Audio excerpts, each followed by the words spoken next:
Solving radical equations and inequalities. Here are the steps for solving radical equations. The first step is to isolate the radical if there is only one radical. Then we need to figure out how to eliminate the radical by raising each side of the equation to a power equal to the index of the radical. Then we solve the resulting equation and we check for extraneous solutions. Example 1. Solve and check. The first step is to isolate the radical. So the first thing we need to do is add 2 to both sides here to give us 12 equals the square root of x minus 3. In order to undo this radical, since it's a square root, I need to square that entire side. And if I do it to one side, I do it to the other side as well. This gives me 144 equals x minus 3. Now I solve this to get 147 equals x, and I always need to check my solution. And when I check it by substituting my solution, 147, in for x, I get a true statement, which means that I have the correct solution. This is the most basic type of example because we have a solution and we just have one radical. As you can see, this problem is more complicated than the other problem. We are unable to isolate the radical because there are 2 radicals here. So we're going to need to get rid of one of them and then get rid of the other. Since I have a radical isolated on the left, I'm going to square that side to get rid of that radical. But if I do that, I also need to square the other side. Here's where we have to be careful. I know that on the left, this leaves me with x minus 12 because my square root and my square cancel. On the right, I'm really multiplying 2 minus square root of x times 2 minus square root of x. Make sure that you remember to double distribute when you are simplifying this. I showed my work over to the side where I double distributed and then I combined my like radicals. So on the right hand side, I have 4 minus 4 root x plus x. Now it becomes a problem like number 1, where I need to isolate my radical and go from there. So I'm going to subtract 4 from both sides, and I'm going to subtract x from both sides. This leaves me with negative 16 equals negative 4 root x. In order to isolate this radical, I'm going to divide by negative 4 on both sides. Technically, we could just have squared both sides there and gotten 16x on the right, but I like to stick with my process of isolating the radical instead. Now, to get rid of the radical, I'm going to square both sides, so I get 16 equals x.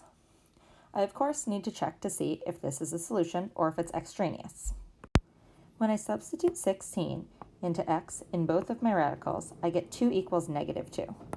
This means that this solution is extraneous, so my answer is no solution. You'll often find that when you end up with no solution, it's because when you checked, you got the same number and its opposite equal on 2 sides of the equal sign. Let's try to visualize what's going on. We know that if we were to solve this equation, x plus 7 equals negative 2x minus 5, the solution is x equals negative 4. That's the same thing as if we were to split this to y equals x plus 7 and y equals negative 2x minus 5. They would cross when x equals negative 4, which is the solution that we got. We can use that same logic with our square root problems. We saw that the answer to this equation was x equals 147. If we were to actually graph this side as the red line, y equals 10, which we see here, and then graph our curved square root equation, we would see that they cross when x equals 147. So what about part B, where we got no solution? You guessed it, those graphs never cross. When I graph this side, the square root of x minus 12, I see a line that is concave down right here. When I graph the other side, y equals 2 minus the square root of x, I see this line here. Now, although they're not drawn in, we know that these all, including the other slides, actually have arrows going in just one direction. These lines will never intersect. It doesn't matter how far you extend towards infinity, and so that is why the answer is no solution. There's no value that will make this side equal this side. Now let's look ahead at part D. I'm not going to do this one out, but I will talk about strategies. We don't see a radical here, but we see a rational exponent. We see the exponent 1/3. We know that the exponent 1/3 is the same thing as a cube root. So You need to isolate the whole parenthesis here, and then you could either write it as the cube root of what's inside, or you could leave it as to the 1/3. And you'd have to think about, well, what power would I raise both sides to cancel out this 1/3?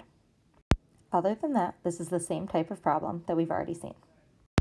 Now let's move on to inequalities. For inequalities, we need to identify the values of the variable for which the radicand is non-negative.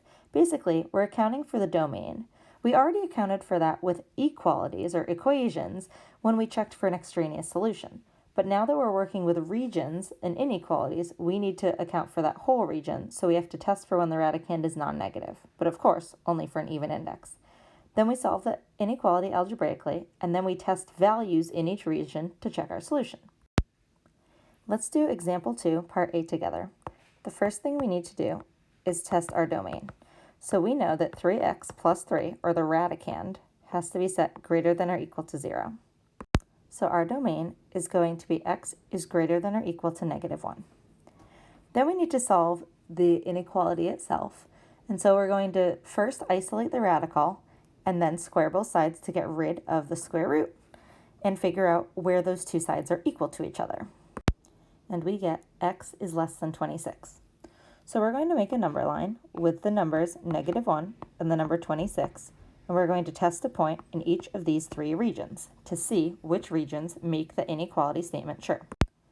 When we test any point in this region here, we end up with a negative radicand, so we know that that region doesn't work. When we test the point in the middle, it makes a true statement. And when we test a point where x is greater than 26, such as x equals 27, we end up with something so big here that even when we subtract 2, we get a value that's greater than 7, not less than 7. So here's our solution. -1 is less than or equal to x is less than 26. We have an inclusive less than or equal to here because that was our domain restriction, and we include when this equals 0. We know how to take the square root of 0.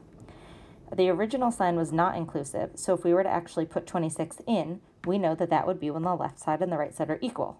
But since we don't want them to be equal, this is not less than or equal to, we would not include that. You could have reached the same solution without testing your regions by treating these AND statements and looking at what that region would be.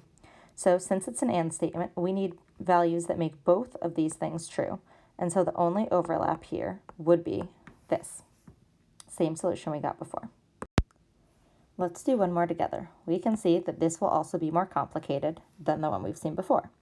The first thing we need to do is check our domain.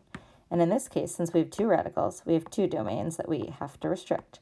We have x minus 10 is greater than or equal to 0, and we have x minus 1 also has to be greater than or equal to 0. So x has to be greater than or equal to 10, and x has to be greater than or equal to 1. Already, we can see that one of these is irrelevant, because if we're greater than or equal to 10, then we already are greater than or equal to 1. Now we need to solve as if this was an equation. So we're going to start by squaring both sides, and then we'll keep going from there. I'm going to do the work out. Why don't you pause the video, try it on your own, and then check to see if you get the same thing as me. Here's my work. The first thing I did was I squared both sides, so I had to double distribute on the left, and I got this long statement. Then I combined my like radicals to give me 2 root x minus 10, and I combined my like terms, -10 and 1 together to get -9. From there, I needed to isolate this radical, so I subtracted x, added 9, and divided by 2 on both sides. Once my radical was isolated, I could square both sides and isolate x. So I have 3 statements. I have x is greater than or equal to 10, and x is greater than or equal to 1, and x is less than 26. Just a coincidence that we ended up with the number 26 again. So if I wanted to combine these statements to make all of them true, I would find that the overlap is between 10 and 26. And it would look like this. 10 is less than or equal to x is less than 26. If the original problem had said less than or equal to, then we would have had a less than or equal to here. You also could, of course, set up your number line where we'd have a 1, a 10, and a 26, and we'd test all of these regions. Now with logic, we could tell that we would not need to test either of these regions since we already know that x has to be greater than or equal to 10. but it's still a good strategy to test all of your regions, and you'll see that more in higher math. Finally, you guessed it, let's visualize the situation. Since we have a square root on both sides here, if we were to think of this as a system, we would have this red curve that you see here, which has been shifted over 10 units and up 1 unit because our h is 10 and our k is 1. Then we'd see this other curved line, the square root of x minus 1, is from the parent graph shifted to the right 1 unit. Now we're asked, when is this red side less than this blue side? Well, the red side is less than the blue side from here to here. We can see that the red side is greater or higher or has bigger values over here. And we can see that red does not exist up until we get to 10. That's why this is our answer right here.